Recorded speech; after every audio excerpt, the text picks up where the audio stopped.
Hello, everybody. We're back from technical difficulties. Sorry, somebody BB-trapped my plug-in case. It probably wasn't my girlfriend, but it probably was some cleaning lady that just decided to tie a knot in all the cords. But whatever, we're cool.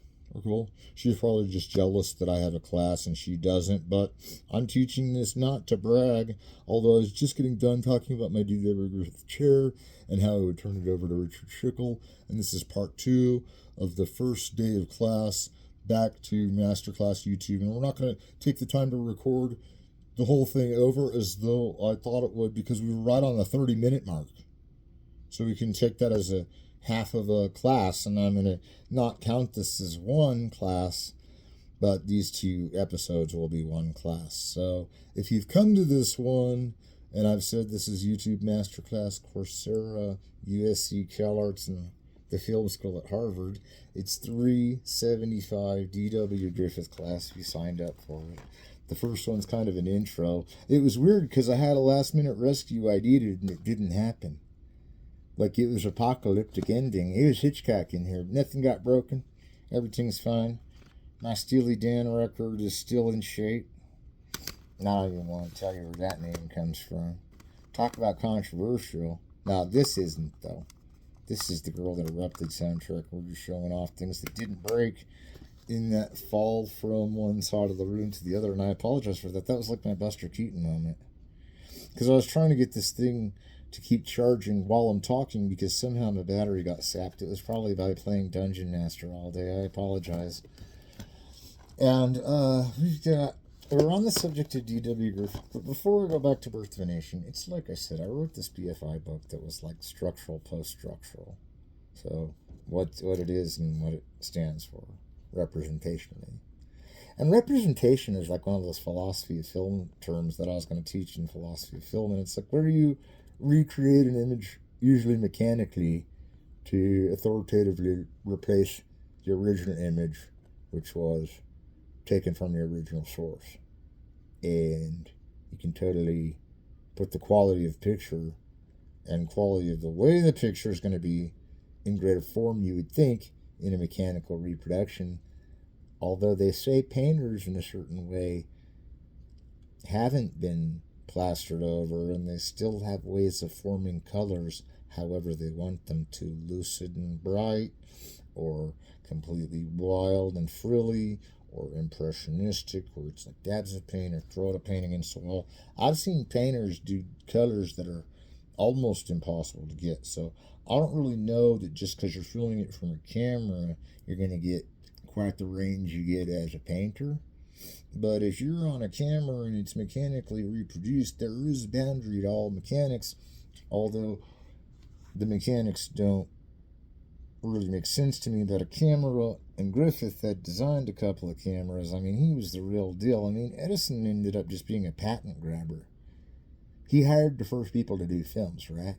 In America. But they were doing those Tin Pan Alley, let's blow up the film and not keep record of it.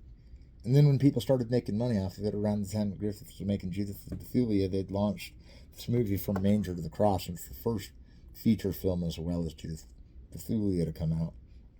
And then we don't know where to place Enoch Arden, because in some interviews he said he proposed that Enoch Arden, the biographic reeler, has 2 20-minute parts, and there's 20 minutes of reel.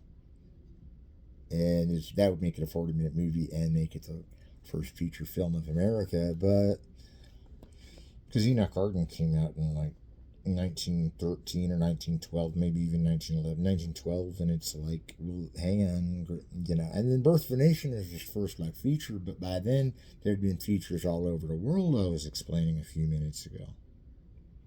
But if these features were taking off all over the world, then Griffith was already a big star by the time he made Birth of a Nation, and everybody went to see it, and it was his highest grossing film. And I'll tell you, it's pretty bizarrely racist. Like, there's really some trash talking in it, but Griffith acts like he didn't know it was all racist and shit, but that's what, would be typical of that.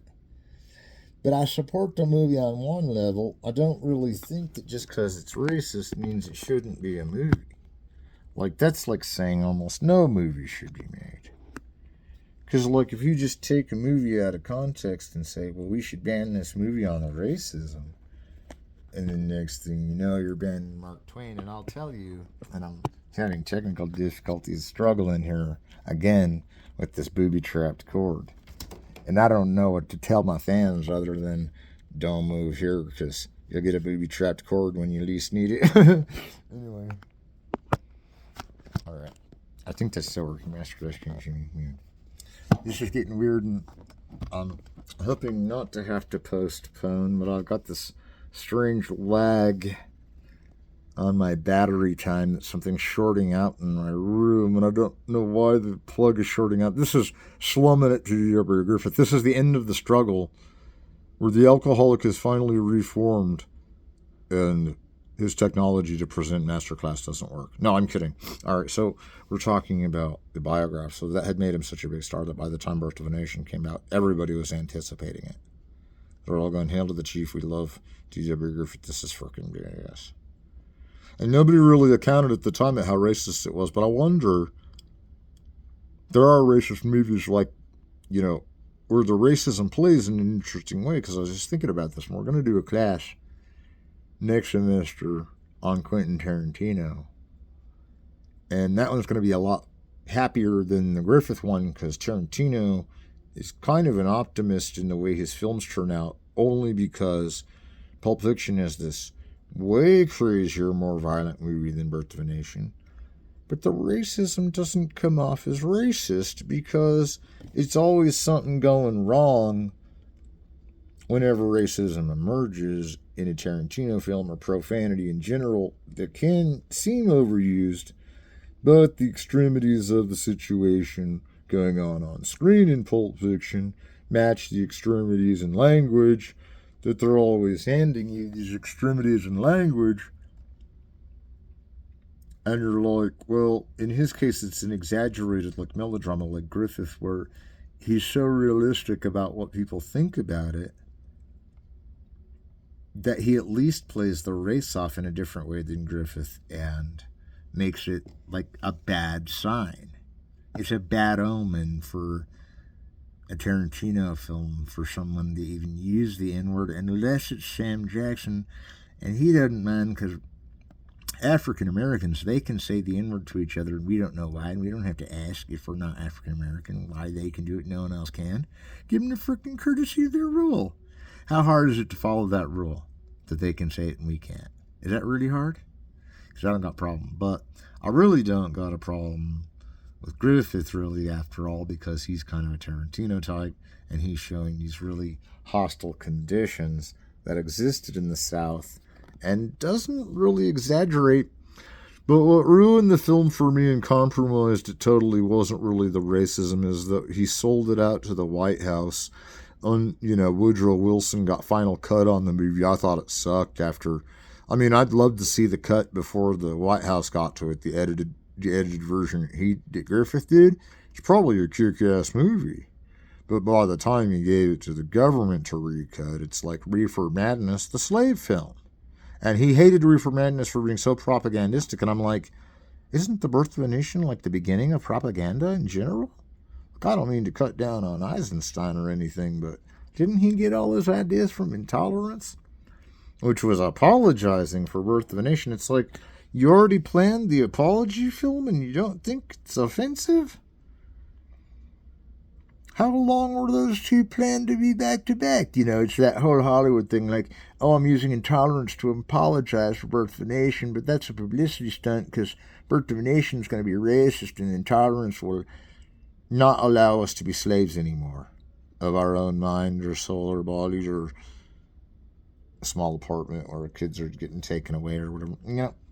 Like, so the larger than life exaggeration is very Hollywood. The cutting, the editing, like I was saying, where you have the 180 line, and that's where everything fell over, was when I was demonstrating these techniques. But there's the 180 line that you only cross on shot, reverse shot when two people are talking and you need over the shoulder. Otherwise, you stay on one side of the 180 line to film all the action. If you go around it, you'll just combobulate. The camera will be showing the other side of the room.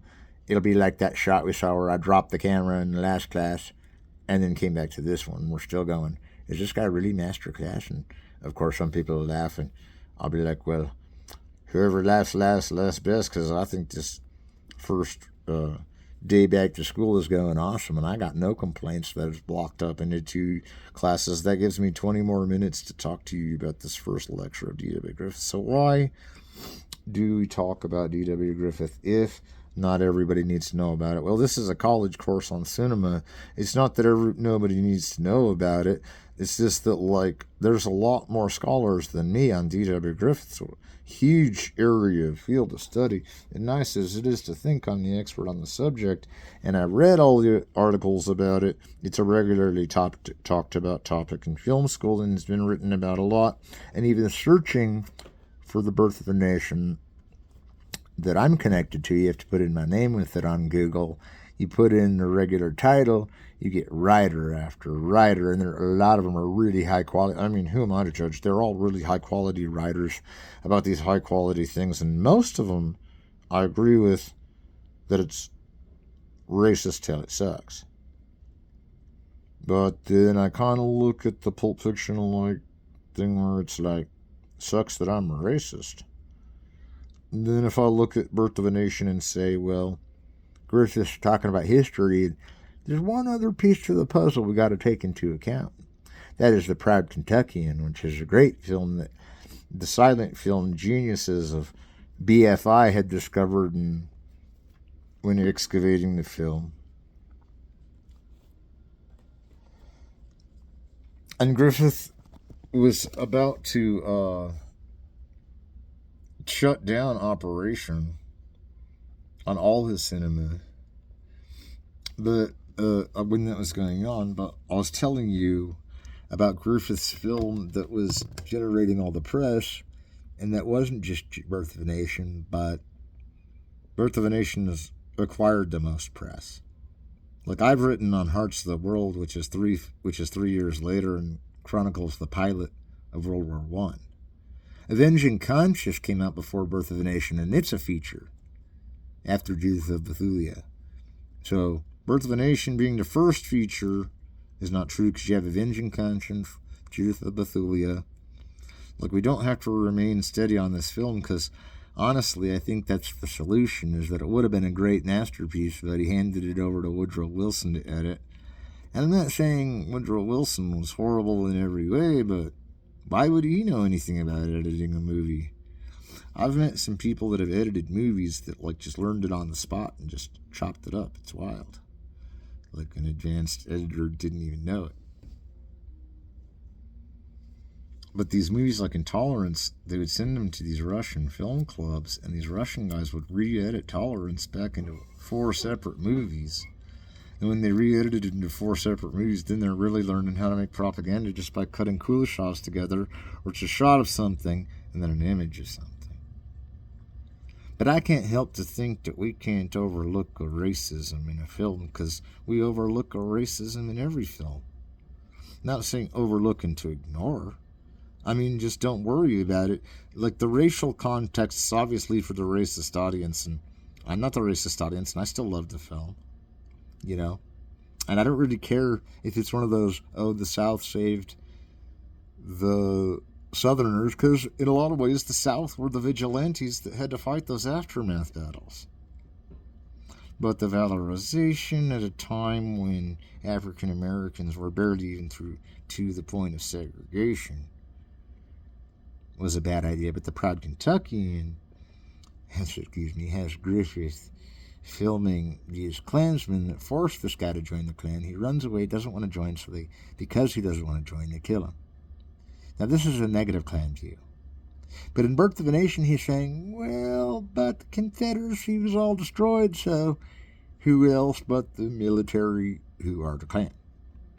And it makes sense that the Klan had to save the South, because they're always having to do things nobody else will.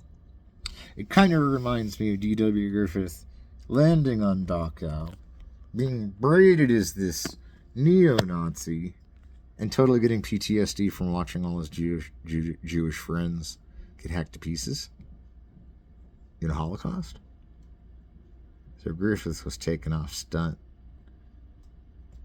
a few times in his career, but he went for the big, maliciously exaggerated, so it's not surprising that his life is an exaggeration. His biography is a total exaggeration, and you can see why.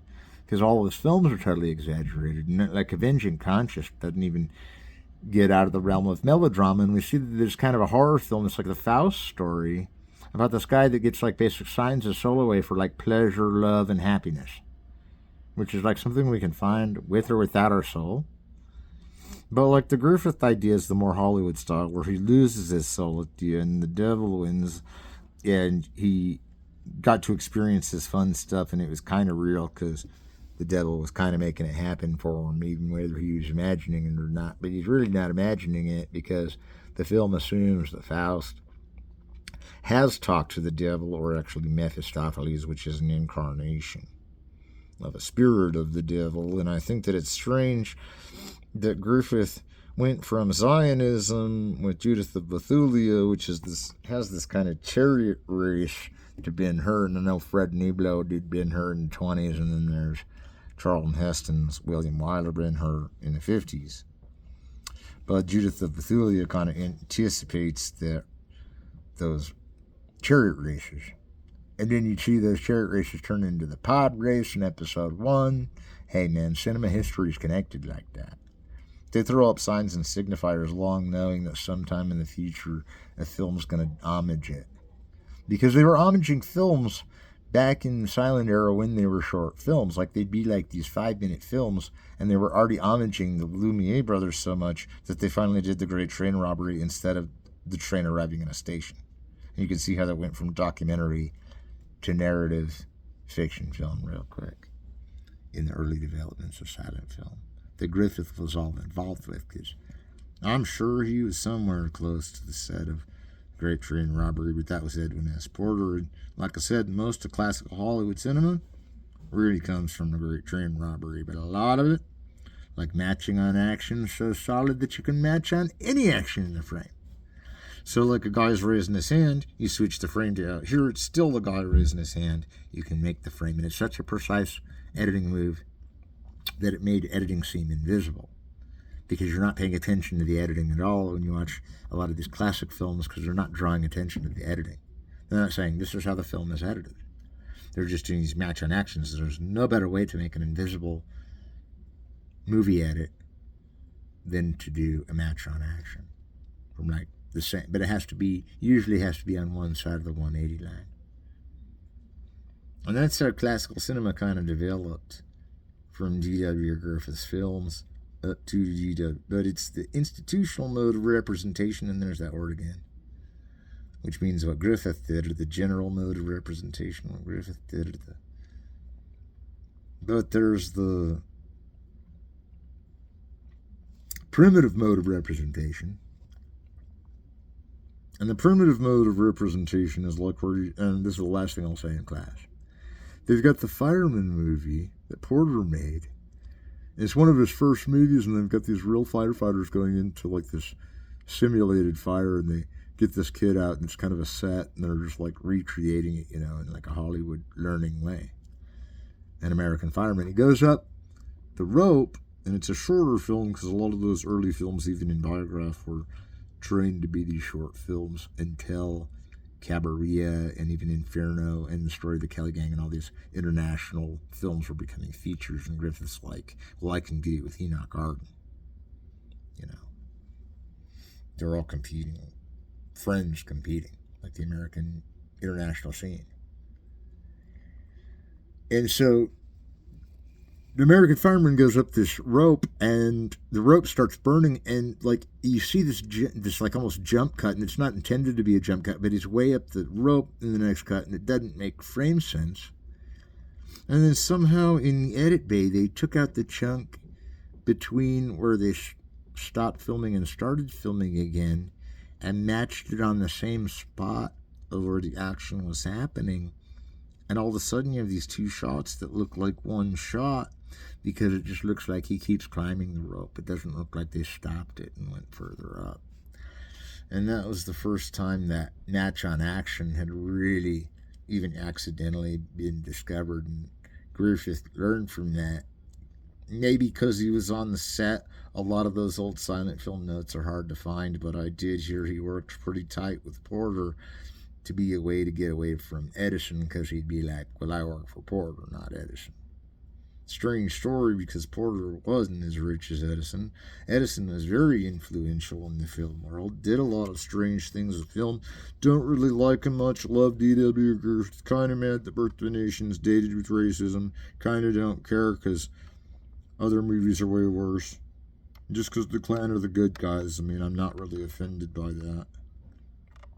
I'm not really admitting that I'm really recommending anyone go out and watch it, but if you're into it and you like the Civil War and you're interested in the Confederacy even in a non-racist way, I mean, I can't tell you to engage a racist film racistly, because then I'm like being a stupid teacher. But if I said that, like, you admire things about the Confederacy that even the North admired, it's kind of old romance, but you view some of their soldiers as good and not corrupt. It's when you get into those blaxploitation film like Mandingoists that you see why the North really went to war against the South. It was to protect the human rights of these people being beaten at a few plantations. And that's when they realized none of the slaves wanted to be there and really that bad. They could be doing other things. So the North came in and started putting them on the Underground Railroad, and that's the real story of Birth of a Nation. And did you know Griffith has a picture of himself filming what he thought would be the Underground Railroad, and it wasn't that they couldn't afford it, but again, what did Woodrow Wilson cut out of that film? So it is a tortured film. Not my favorites of Griffith anymore because of the government factor. Never give your film to the government. We make our own censorship so the government doesn't have to run our film. Never give your film to the government to finish. Or they'll make a film like Reefer Madness, and they might as well have called Birth of a Nation Klan Madness. But, I mean, even the comic book way that, like, you can kind of, like, see people pointing to the Klan figure that might be John Ford. You're, like, at the same time, you're like, well, I hope that wasn't a preordained Freemasonry move to kill Will Rogers, because who's next? No, I'm kidding. Don't get any of those Illuminati experiences mixed up with D.W. Griffith, because he was kind of in the cinema Illuminati as the founder of it. And why Porter didn't get all the acclaim, because he was the poor one and didn't have the big sets, and Griffith borrowed off of everybody he gave a job in Hollywood and made Birth and then made Intolerance. But we got to go to Avenging Conscience one last time before I end the class, because it's been... Alright, there's a little bit of time left, so... Avenging Conscience is a Faust story that leaves you hanging. It's a cliffhanger at the end. He dies, but does the devil take over? Did he get his soul back? Did he ever lose his soul? And this is an old Faustian legend. And Murnau's going to come along in the 20s and make the best version of Faust ever on screen. There's some other versions, and it's Goethe. It's the Goethe's Faust. I have that book on the shelf over there, and I'm not going to go to it, but it's been made in movies quite a few times, and I think it should be remade again. It's kind of if you could trade your soul for three wishes, what would it be? And it's like, well, sex, drugs, and rock and roll. You're like, okay, you'd trade your soul for that. And be like, well, I probably wouldn't find my soul until I got into that. You know, is what I always answered to Faust, but it's a straight up trade. He gets everything he wants for the devil to have his soul. Gee, that's not too bad. What has anybody else got to offer for my soul? Freaking tore up, all my cords getting tangled together on Masterclass Day? You know, I'm joking about that. I'm not really as poor as all that running this Masterclass. I see I'm going to need 5 more minutes to finish this off. And I hope you like this Griffith course. It's really intriguing. It's a little subversive. It's kind of controversial. Nothing really as controversial, though, as today, because except for some issues of feminism we're going to bring up. On Way Down East, does a woman have to go through freaking hell in a handbasket just to get a part in the story? It's like, to be the lead part of the story, you got to go through hell in a handbasket as a chick. Not all guys have to go through hell in a handbasket. They can just like hang out and stare off at aquariums and stuff. I'm not bragging that like the modern cinema doesn't have like its modern actresses like Judy Christie and Darling. And she doesn't have much that impedes her, just the same thing that always impedes fashion and publicity is time itself, you know. That's why there's freeze frames. We don't have enough time to show you how beautiful Judy Christie is. And I love that kind of a movie. It's my preferred movie to a female movie, or like a Modesty Blaze type thing, than a Griffith female movie, because the Griffith female movies, like way down east in Oceans of the Storm, I mean, they go through some depressing things. I mean, in Way Down East, for instance, she's on her way back to her family, and her dad's friend throws this Lillian Gish character's head and rapes her. And they don't show it, but they keep talking about all this crazy stuff that's happening. And then she gets pregnant. And then they find out she's had sex before. And she's already engaged to this guy who is going to be the one to give her kids and virginity. So they throw her out. She runs away, falls on an ice floe, almost goes over a waterfall. Somehow, Superman, her boyfriend, not the guy that hurt her, but he gets busted by somebody, like a priest or something. Or he was trying to be a priest, impersonating a priest. But anyway, her boyfriend's like, well, I'm going to nobly marry her and raise her kids. So there was a nice guy in it. Griffith had that down. But why does Lillian... But he kicked her out in the first place. And why does Lillian Gish have to go through hell in every movie? Is that like a Mary Pickford reference? Like Sparrows is such a disaster movie waiting to happen that we're not sure why Mary Pickford goes through so many pitfalls. I know it's the Perils of Pauline thing with melodrama and serial films and Irma Vep and all these images and Theta Bara from the silent era of these women. But Joan of Arc is what it all boils down to. The silent cinema for females all comes down to Joan of Arc, and it also comes down to like City Girl, for instance. But Joan of Arc is Renee Falconetti, and she's not a professional actress. She's a really good actress. She did a little bit of theater, but when she does that movie, she's tormented to the point of confessing anything they want, then back to what she believes. Whether or not she heard the devil or God, they don't believe, because neither one of those would speak to a woman back then. I'm thinking women just got the vote. And now Carl Dreyer is telling us that this was the worst martyrdom in history, whether she believed in religion or not. She won the battle, and that was the reason she was being executed, is because she was a female that went to war.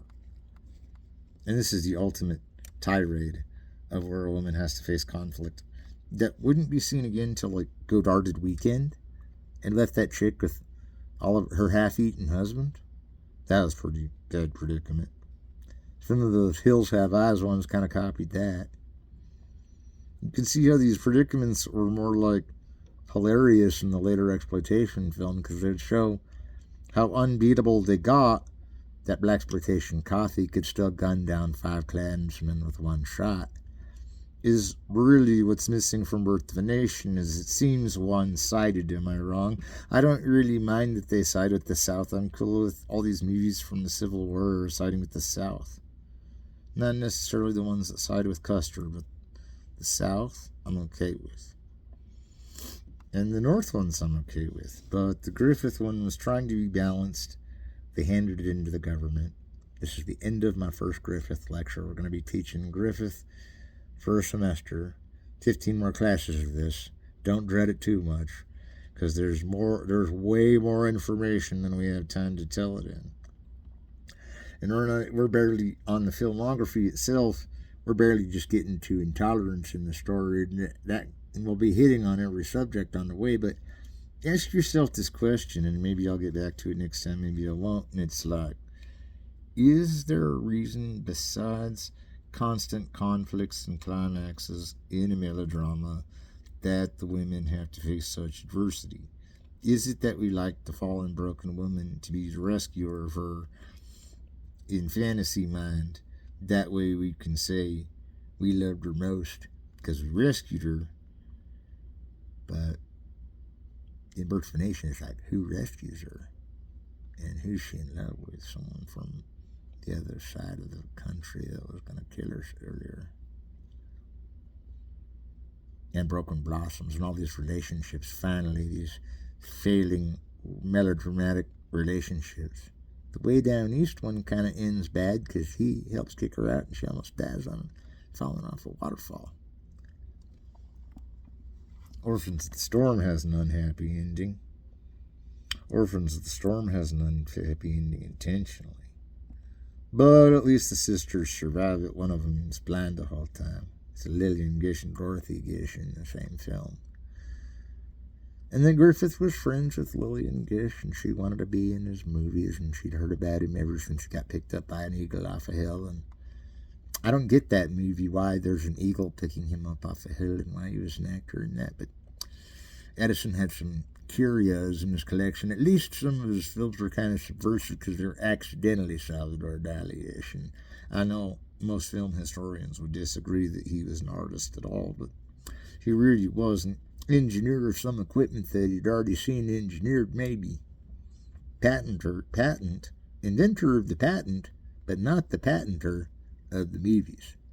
The truth of the matter was the Lumiere brothers won out, and the real good American films didn't really start coming out till Birth of a Nation.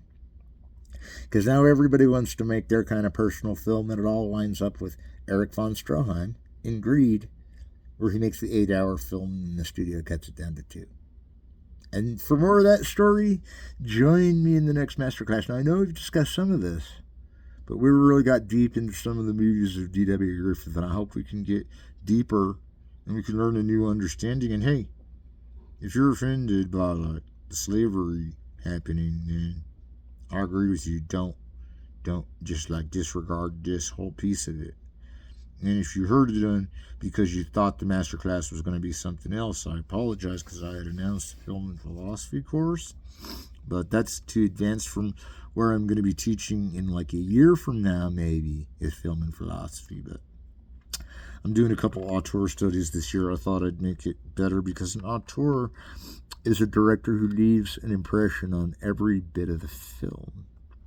But an auteur leaves an impression of themselves, and D.W. Griffith kind of invented that because he was always putting his initials on the film, on the intertitles in between silent movies. Instead of having dialogue, had written words that were on a card in between the scenes, if you've ever not seen a silent film, to say what they're saying. And it comes while they're talking. It seems like a really bric-a-brac jump cut again, but the intertitles get really interesting when it's D.W. Griffith putting his name on it and saying things like the Klan come to the rescue on the intertitles. I mean, there's some interesting things on those intertitles. They like totally shape the way. And you've seen movies like, again, Pulp Fiction has chapters. It'll say something like The Gold Watch. All right, we'll see you in probably 2 or 3 days. This is Masterclass YouTube, Coursera, Harvard, GSE. Sorry that we had to split the first class into 2 parts. The technical difficulties as they were fine to deal with, but we had to set it between 2 currencies that weren't shorting out. It was kind of funny because it made me fall over when I was discussing the 180 line. Like the 180 line attacked me. That's the new excuse for how I ended up down here teaching you this class. And I still had the cases to... Right before I go, I'll show you what I'm talking about. Why is it in Way Down East, there's the ultimate pratfalls set for the woman that are getting more and more disastrous and all leading up to her total death. And then there's the last minute rescue. Which in Way Down East doesn't make sense because he's miles away when the last ice floe is about to go over, or so the editing seems, and then poof, he's there. So he must have left earlier, and Griffith is trying to do a temporal continuity edit with that on purpose, actually, so I shouldn't really bag him for that, but it's like, well, you made it look like the guy just like was like, bing, I'm here. But really analyzing it, Griffith wanted you to think, well, he had left before the scene I showed came on, and Griffith would dial up a lot of achronological evidence to show that he wanted her to get caught by him at the last minute, but this time he doesn't really show much of him catching up to her, because they're still showing him in there, but they're showing her fall over the waterfall at the time that her boyfriend is coming to rescue her, and then poof, he catches her right at the last minute. Last minute rescue. D.W. Griffith, 375.